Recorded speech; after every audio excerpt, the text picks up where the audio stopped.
স্মরণকালের অন্যতম ভয়াবহ বন্যার কবলে পড়েছে নেপাল। আকস্মিক বন্যায় এরই মধ্যে প্রাণ হারিয়েছেন ৩৫০-র বেশি মানুষ। সেই সঙ্গে নিখোঁজ হয়েছেন আরও প্রায় ১৫০০। পুরো নেপাল যখন বিপর্যয় সামলাতে ব্যস্ত, ঠিক তখনই ভয়াবহ দুর্যোগের ঝুঁকিতে পড়েছে ভারত। সেই সঙ্গে জারি করা হয়েছে উচ্চ সতর্কতা। বিস্তারিত থাকছে শেখ ফরিদের রিপোর্টে।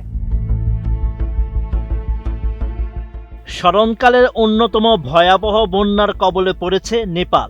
এই বন্যার ভয়াবহ প্রভাবের আশঙ্কায় এবার উচ্চ সতর্কতা জারি করা হয়েছে ভারতের ২টি প্রদেশে।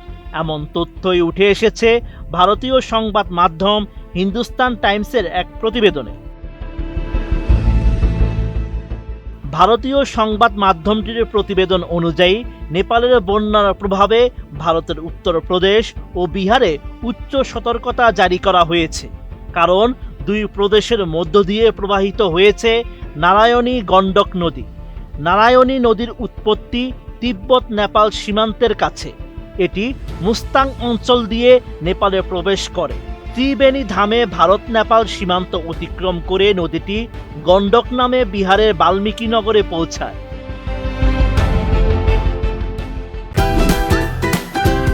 Optical brighter photo catalyst active granule সমৃদ্ধ বসুন্ধরা পাওয়ার ওয়াশ, ঝলমলে কাপড়ে ফুরফুরে মন।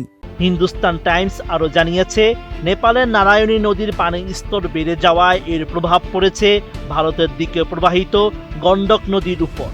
ফলে পূর্ব উত্তরপ্রদেশ ও উত্তর বিহারে বন্যার ঝুঁকি বেড়েছে। নেপাল থেকে উত্তরপ্রদেশে প্রবাহিত আরও কয়েকটি গুরুত্বপূর্ণ নদীর মধ্যে রয়েছে ঘাগরা বা কর্ণালী, শারদা বা কালী এবং রাপ্তি। এই অবস্থায় বিহারে পশ্চিম চম্পারণ, পূর্ব চম্পারণ, গোপালগঞ্জ, সারন, মুজাফফরপুর ও বৈশালী সহ অন্যান্য ঝুঁকিপূর্ণ জেলায় বিশেষ সতর্কতা জারি করা হয়েছে। নেপাল সীমান্তবর্তী বিহারের উত্তরতম জেলা পশ্চিম চম্পারণের বাল্মীকি নগরে অবস্থিত গণ্ডক ব্যারাজের ৩৬টি গেটের সবকটি খুলে দেওয়া হয়েছে। ২৬ আগস্ট বাল্মীকি নগরের গণ্ডক ব্যারেজ থেকে প্রায় ৮৬,০০০ কিউসেক পানি ছেড়ে দেওয়া হয়। নেপাল সীমান্তবর্তী উত্তরপ্রদেশের মহারাজগঞ্জ এবং এর সংলগ্ন কুশীনগর জেলাতেও জারি করা হয়েছে উচ্চ সতর্কতা।